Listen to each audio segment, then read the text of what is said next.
Yeah. Stonie. Money on my mind, I like them stacks. Grab him by his dreads, I heard Roddy got them rags.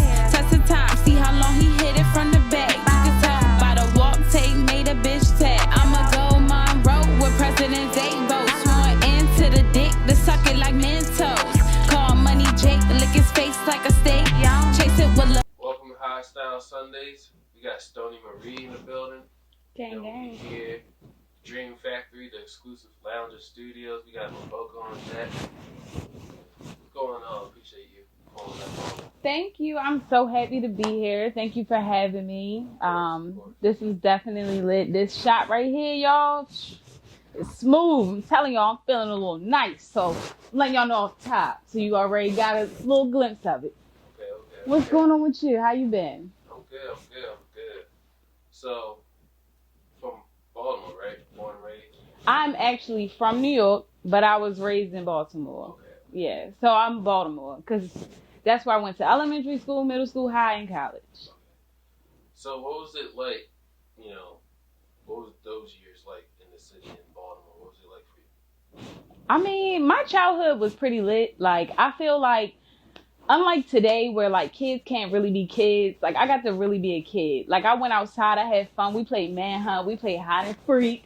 So y'all niggas that know that I freaked, y'all don't say nothing. But, like, we had fun. Like, we did a lot of things where it's like now kids, they just on the game or they so tied to Instagram. Like, I feel like my generation is like the last of the dying breed. Like, we were the last people to really get to just be kids. Like, I could go to the playground all day. My mom know. It's not no worry. It's not, oh, the kid might get shot at the playground. It was more respect in the streets. It was just a lot different. So Baltimore was lit for me. Like, I had a blast. Like, I can't say I would rather have grew up anywhere else. Like, I love my ratchet ass city. I just love Baltimore. Like, everything about Baltimore. I like how we talk. Like, it's so many creative people. Like, growing up, we did so much stuff. Like, Baltimore is dope. It needs to be on the map. Like, growing up in Baltimore was dope. Facts. What really stood out to you, would you say, as you were growing up? I want to say, like, growing up, I was, like, always in tune to, like, people that were, like, into stuff, like, far as, like, the music. Because I feel like as a kid, I was blessed to be around people that was doing music, but I never took interest into it, but I always got to hear it and kind of get involved. And I used to write a lot of poetry when I was younger. And I felt like Baltimore music scene was just dope because, like, I came up in the era where you had, like, Lil J, you had K-Swift, and, like, they used to throw the parties. Like, I partied so much, it's ridiculous. Like, I'm partied out. Like, we went to all the parties. What was them guys? Deuce Cherry Deuce. It was, like, during that era with Amazon. Boss Man had the city on lock. Like, Baltimore was just doing it. Like, Lil J was hot as a DJ, and then his father was a DJ too. And then, like, they always did parties for the kids in my age group. Like, I was in Club Hammerjacks and Choices as a kid. Like, we was lit. Like, so it was like, I was always in the mix. Like, Baltimore was hot, I feel like. I feel like it was different. What would you say that difference is from that time period to now?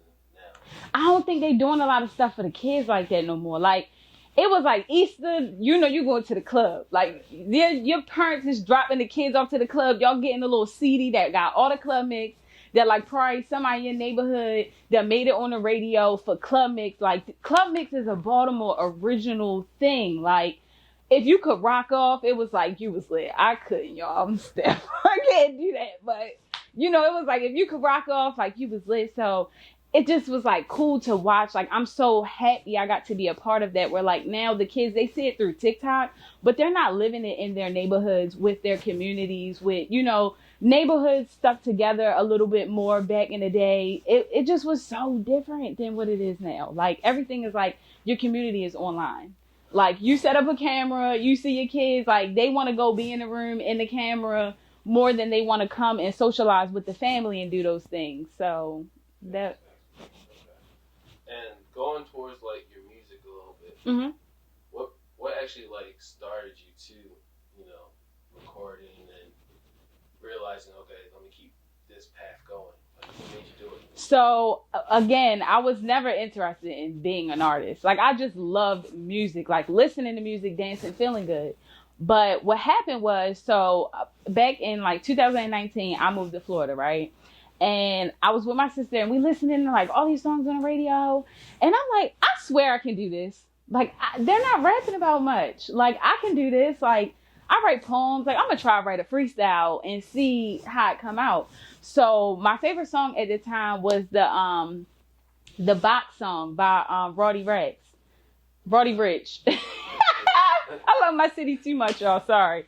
So Roddy Rich made that song. So I had wrote a little freestyle to it, and I got inspired by B Simone because when I seen her rap, and I was like, but she's a comedian. Like if she can do it, I'm gonna go ahead and try, right? So I tried, and I had sent the video to my sister. I was all nervous, y'all. I was like, oh my God, probably trash.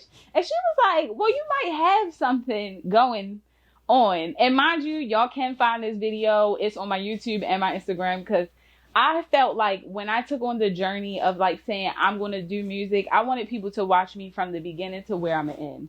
I feel like that's the part that most people miss is that groundwork. But anyway, back to the story.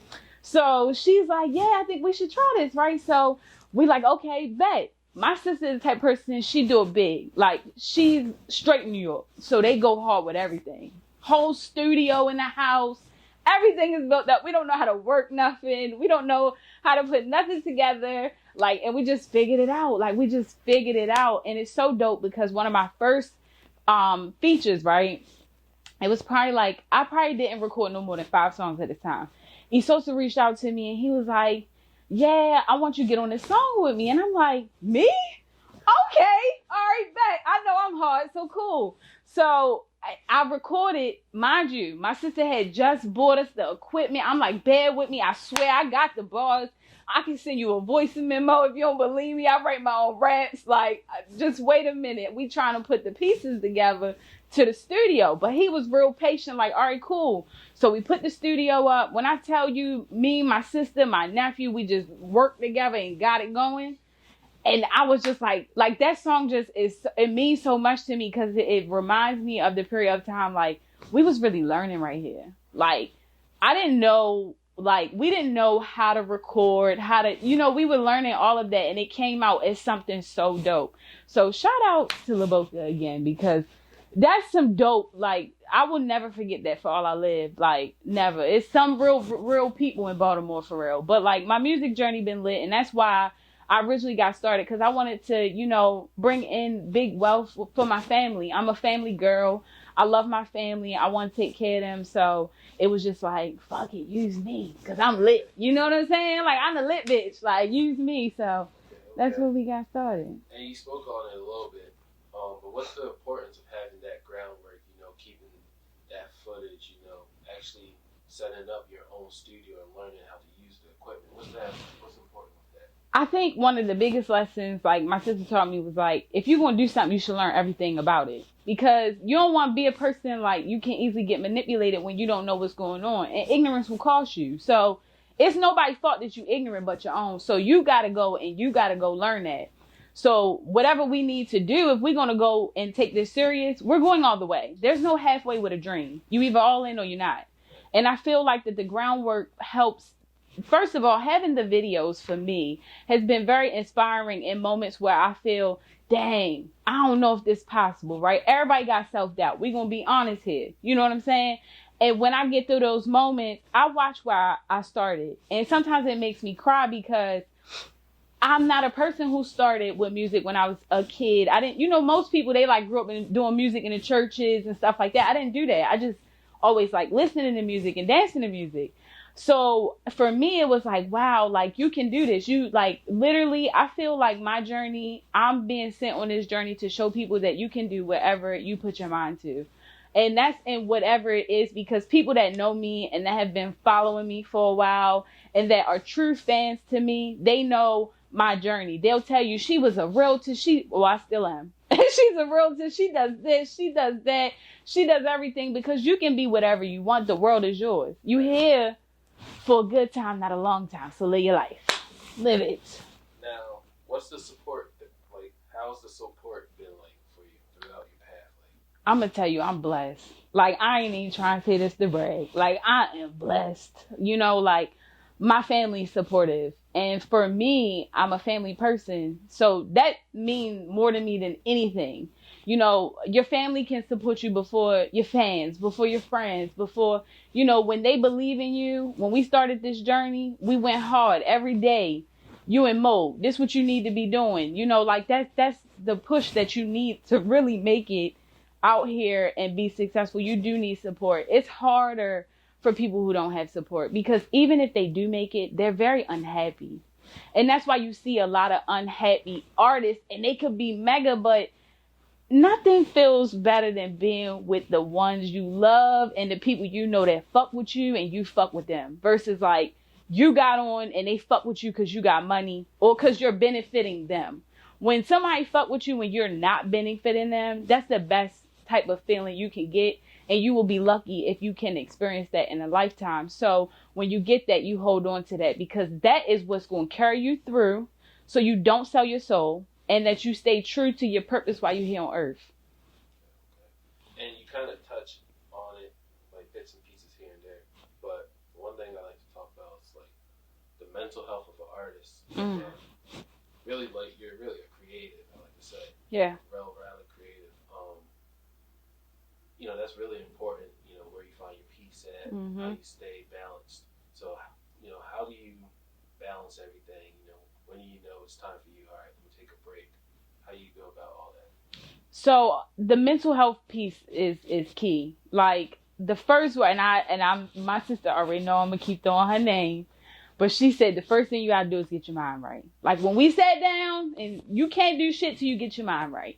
When you get your mind right, and I feel like your mind right, we can start exploring other options of what you want to do and how we gonna move forward. But you gotta have your mind right, because it's so much thrown at you all the time. You know what I'm saying? You got trauma from prior childhood, trauma just for every day. You know, we live in Baltimore. If you're from Baltimore, this is a city where you've probably seen a dead body before if you grew up in Baltimore. That's trauma. You know what I'm saying? There's a lot of toxic cycles going on around and around and around. So it's real important to figure out who you are and how to deal with those things, because I don't believe that like traumas completely disappear. I think that you just learn how to deal with them better. And when they do show up or they try to knock on the door to get you, you know how to keep that door locked. And that's what you're going to need to be successful, because you can be successful with the money, but if you cannot sleep at night, I don't have a problem going to sleep. Count 5 minutes, I'm knocked out. I don't got no issues. Okay, I dream good, everything. I am blessed because I've done the work to get my mind right. Everybody go through shit. Everybody got a story. Everybody, right? And you can't wait till you think you become somebody to fix that. You got to fix that first. You know, you ever heard the saying like, they'll be like, when you get money, that's when you're going to see the real them. But what if you the real you before the money? Why wait?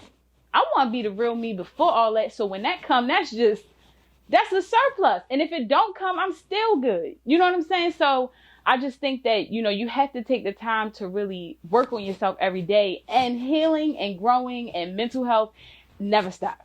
So it's not like, oh, we're going to do chapter 1, and once you get to chapter 10, you're completely whole. No, you're going to grow for the rest of your life. Your mind is going to always be going. You're going to always be researching. You're always going to be learning, and you're always going to be trying to like get yourself together. But sometimes you have to remember where you are and where you've come from, and just be proud of yourself and like move forward, because that's going to make you successful in what you put out, and you want to put out good energy into the world.